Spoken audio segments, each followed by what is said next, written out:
매일 오후 3시, 손님이 가장 적은 시간대에 우리 가게를 찾아오시던 한 분이 계셨습니다. 언제나 같은 시간, 언제나 같은 자리에 앉아 계시던 그분. 행색은 초라했습니다.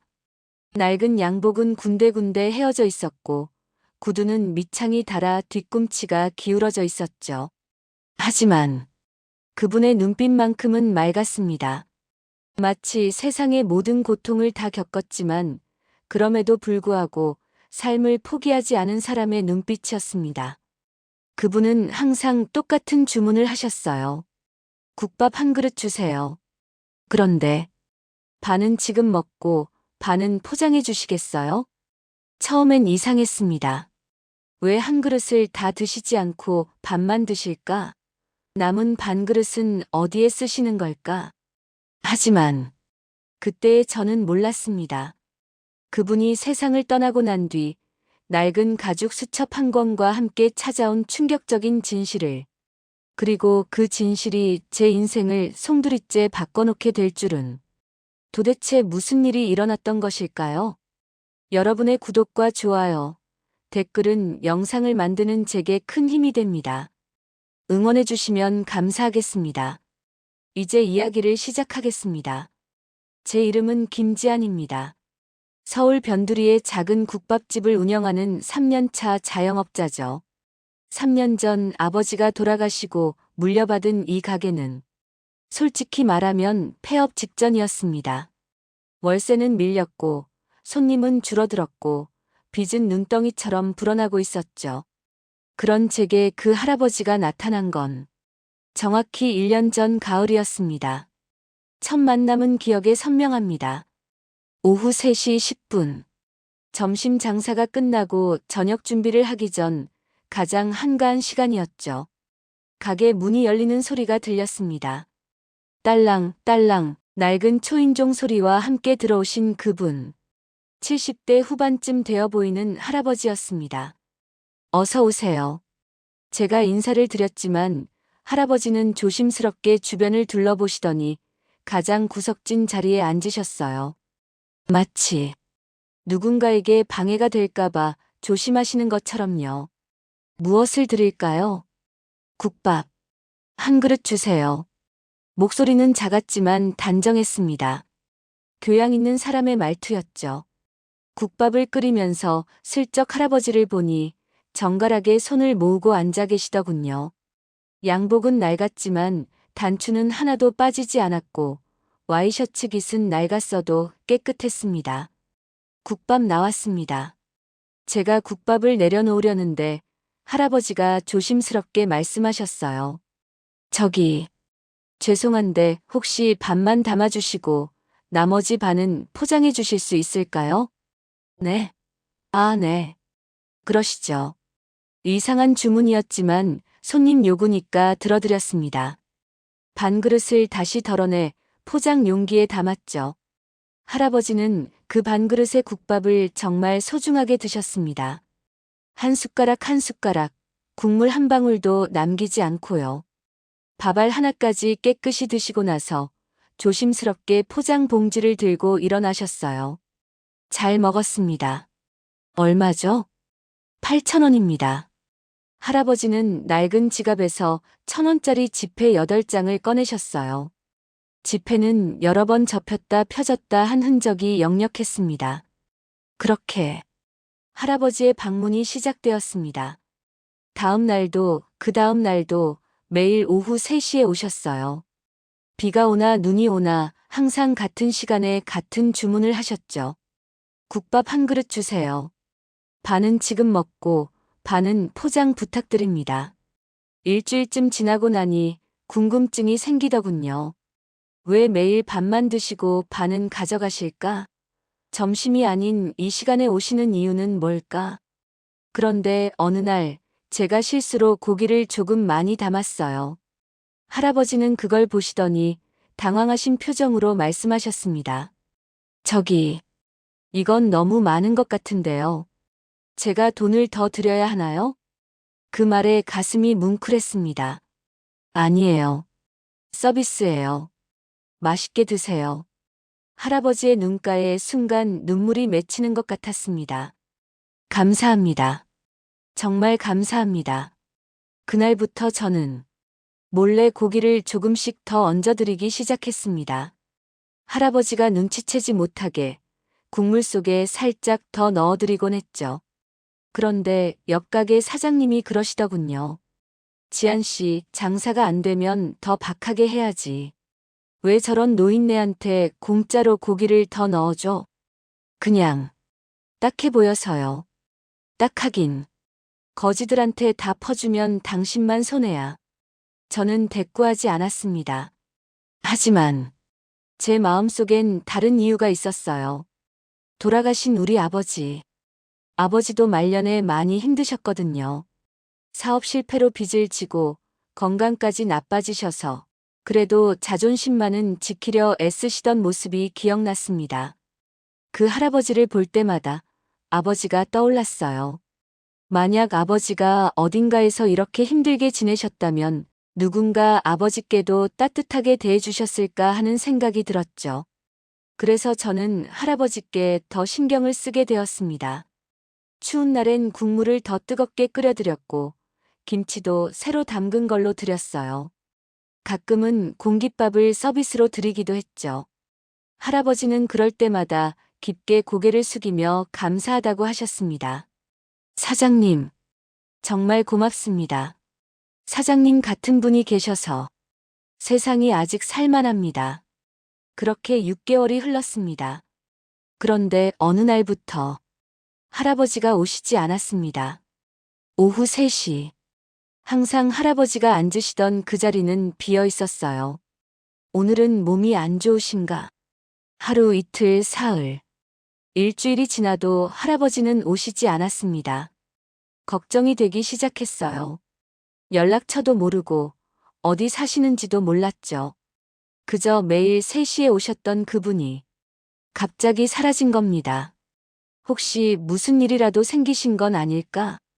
불안한 마음으로 2주가 지났을 때였습니다. 어느 날 오전 가게에 낯선 남자가 찾아왔어요.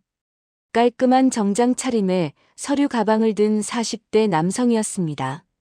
혹시 김지한 사장님이신가요? 네, 그런데요. 저는 법무법인 정의에서 나온 변호사 이준혁이라고 합니다. 변호사. 순간 머릿속이 하얘졌어요. 혹시 밀린 월세 때문에 소송이라도 당한 건가? 아니면 무슨 문제가 생긴 건가? 무슨 일로 오셨는지. 혹시 박영수 어르신을 아십니까? 70대 후반 매일 이 가게에 오셔서 국밥을 드시던 분인데요.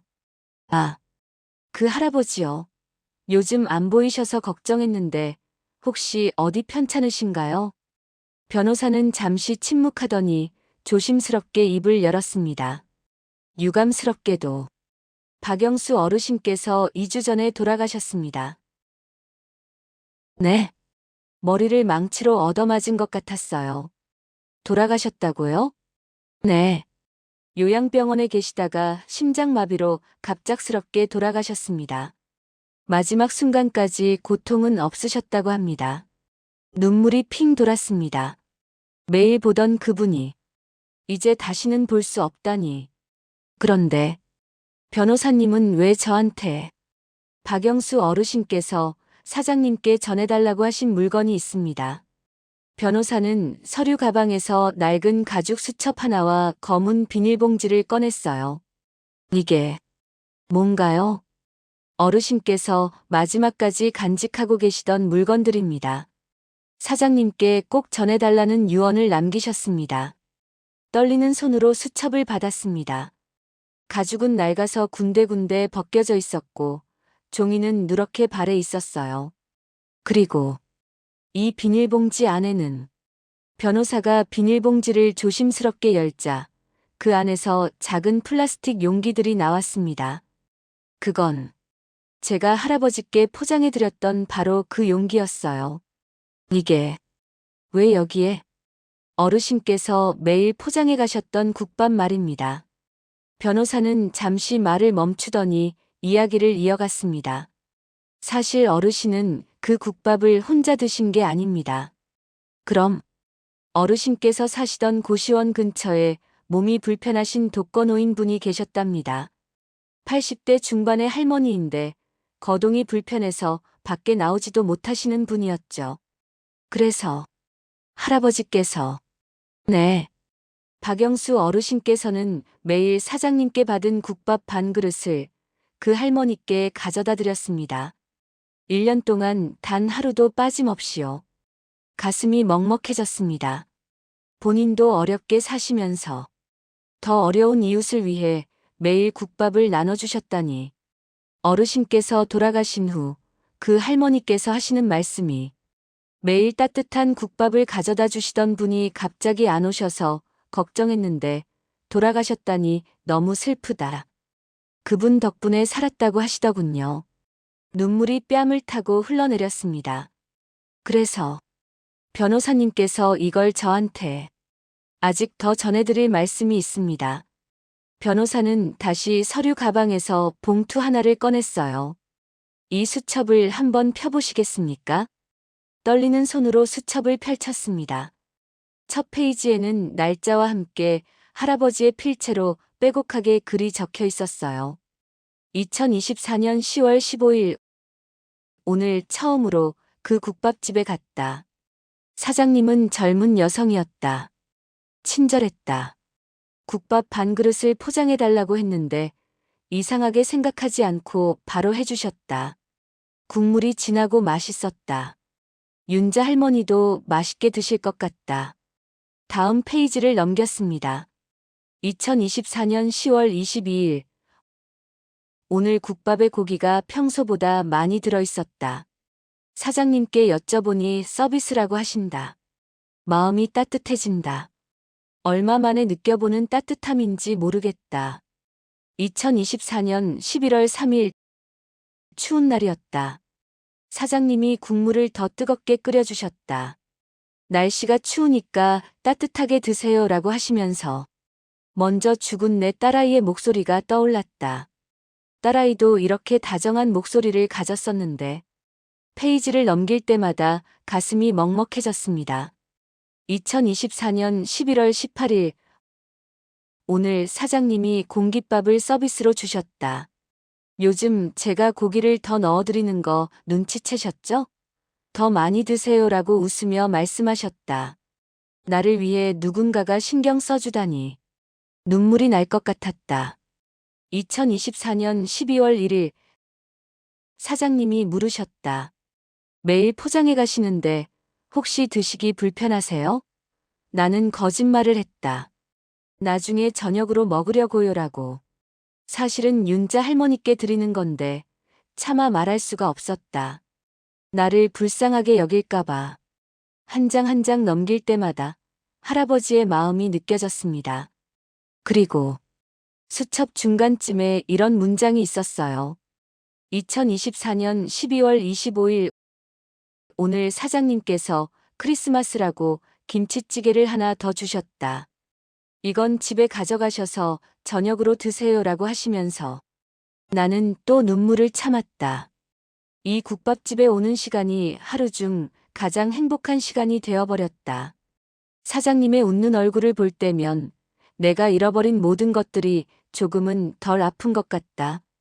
재산도 명예도 사랑하는 사람들도 모두 잃었지만 이렇게 작은 친절을 받을 때면 아직 이 세상은 살만하다는 생각이 든다. 눈물을 닦으며 계속 읽었습니다. 2025년 1월 10일 요즘 몸이 많이 안 좋다. 병원에 가봐야 할 것 같은데 돈이 없다. 하지만 괜찮다. 국밥집 사장님의 따뜻한 국물 한 그릇이면 오늘도 버틸 수 있다. 그리고 마지막 장. 마지막 장에는 이런 내용이 적혀 있었습니다. 2025년 2월 5일 오늘 병원에서 시한부 판정을 받았다. 3개월. 길어야 6개월이라고 한다. 슬프지 않다. 이미 살 만큼 살았다. 다만 한 가지 후회되는 것은 국밥집 사장님께 제대로 감사 인사를 드리지 못한 것이다. 그 사장님이 누구인지 오늘 알게 되었다. 30년 전 내가 사업으로 어려움을 겪을 때 보증을 서주셨던 김태수 사장님의 따님이었다. 심장이 멎는 것 같았습니다. 김태수. 그건 우리 아버지 이름이었어요. 김태수 사장님은 나를 위해 보증을 서주셨다가 결국 나 때문에 큰 손해를 보셨다. 그때 나는 제대로 사과도 감사도 드리지 못했다. 그리고 김 사장님이 돌아가셨다는 소식을 뒤늦게 들었다. 하지만 그분의 따님이 이렇게 나에게 친절을 베풀어 주시다니. 이것이 인연인가? 이것이 세상의 이치인가? 나는 김 사장님께 갚지 못한 은혜를 그분의 따님에게나마 갚고 싶다. 수첩 마지막 장에는 메모지 하나가 끼워져 있었어요. 거기엔 이렇게 적혀 있었습니다.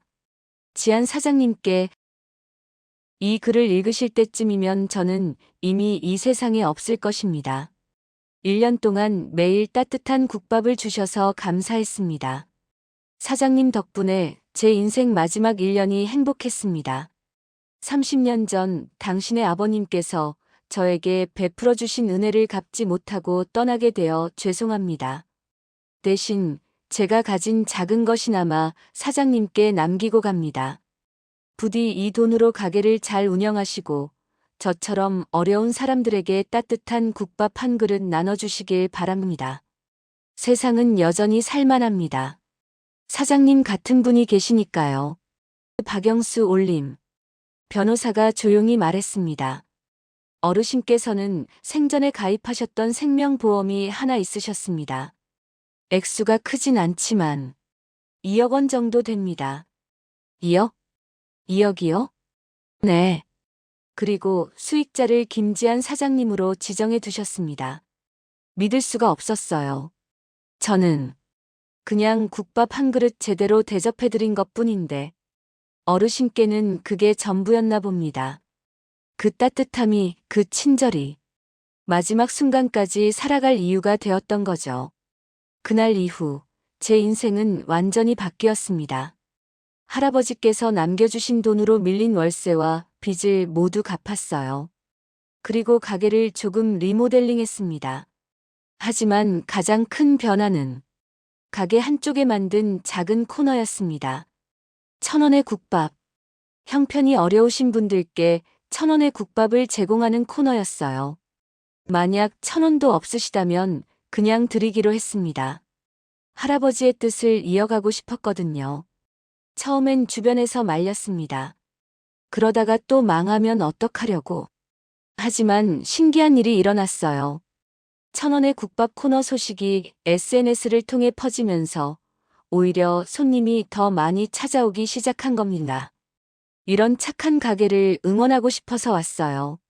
저도 어려웠던 시절이 있었는데 이런 가게가 있다는 게 감동이에요. 그렇게 가게는 점점 안정을 찾아갔습니다. 그리고 지금 매일 오후 3시가 되면 그때 할아버지께서 앉으셨던 그 자리를 바라봅니다. 빈 의자지만 거기엔 여전히 할아버지의 온기가 남아있는 것 같아요. 어제는 80대 할머니 한 분이 1,000원의 국밥 코너로 오셨어요. 몸이 불편해 보이셔서 제가 자리까지 모시고 갔죠. 국밥을 드시면서 할머니께서 그러시더군요. 요즘 세상에 이런 곳이 있다니. 정말 고마워요. 그 말을 듣는 순간 할아버지의 얼굴이 떠올랐습니다. 아, 이거구나. 이게 할아버지께서 느끼셨던 그 마음이구나. 누군가에게 작은 도움을 주고 그 사람이 고마워하는 모습을 보는 것. 그게 얼마나 큰 행복인지 이제야 알게 되었습니다. 할아버지께서 남기신 수첩은 지금도 제 가게 카운터에 소중하게 보관되어 있어요. 힘들 때마다 그 수첩을 펼쳐봅니다. 그리고 다짐합니다. 오늘도 누군가에게 따뜻한 국밥 한 그릇을 대접하자고. 오늘도 누군가에게 따뜻한 말 한마디를 건네자고. 왜냐하면 우리가 무심코 베푼 작은 친절이 누군가에겐 삶을 버티는 마지막 동력이 될 수도 있으니까요. 지금 이 순간 여러분 곁에도 도움이 필요한 사람이 있을지 모릅니다. 무거운 짐을 들고 있는 할머니, 횡단보도를 건너기 힘들어하는 장애인, 편의점에서 잔돈이 부족해 난처해 하는 학생. 그들에게 건네는 작은 도움, 작은 미소, 작은 친절이 누군가의 인생을 바꿀 수도 있습니다. 저처럼요. 할아버지께서 저에게 가르쳐 주셨습니다. 진짜 부자는 많이 가진 사람이 아니라 많이 나눌 수 있는 사람이라고. 진짜 성공은 높이 올라가는 게 아니라 함께 올라가는 거라고. 오늘 여러분도 누군가에게 작은 친절을 베풀어 보시는 건 어떨까요? 그 친절은 분명 돌고 돌아 언젠가 여러분에게도 돌아올 겁니다. 따뜻한 국밥 한 그릇의 온기처럼, 낡은 수첩에 담긴 감사의 마음처럼. 여러분, 긴 이야기 들어주셔서 감사합니다. 오늘 이야기가 여러분의 마음에 작은 울림이 되었기를 바랍니다. 이 영상이 도움이 되셨다면 구독과 좋아요 부탁드립니다. 그리고 댓글로 여러분의 따뜻한 이야기도 들려주세요. 여러분의 응원이 더 좋은 이야기를 만드는 힘이 됩니다. 다음에 또 감동적인 이야기로 찾아뵙겠습니다. 오늘도 따뜻한 하루 보내세요. 감사합니다.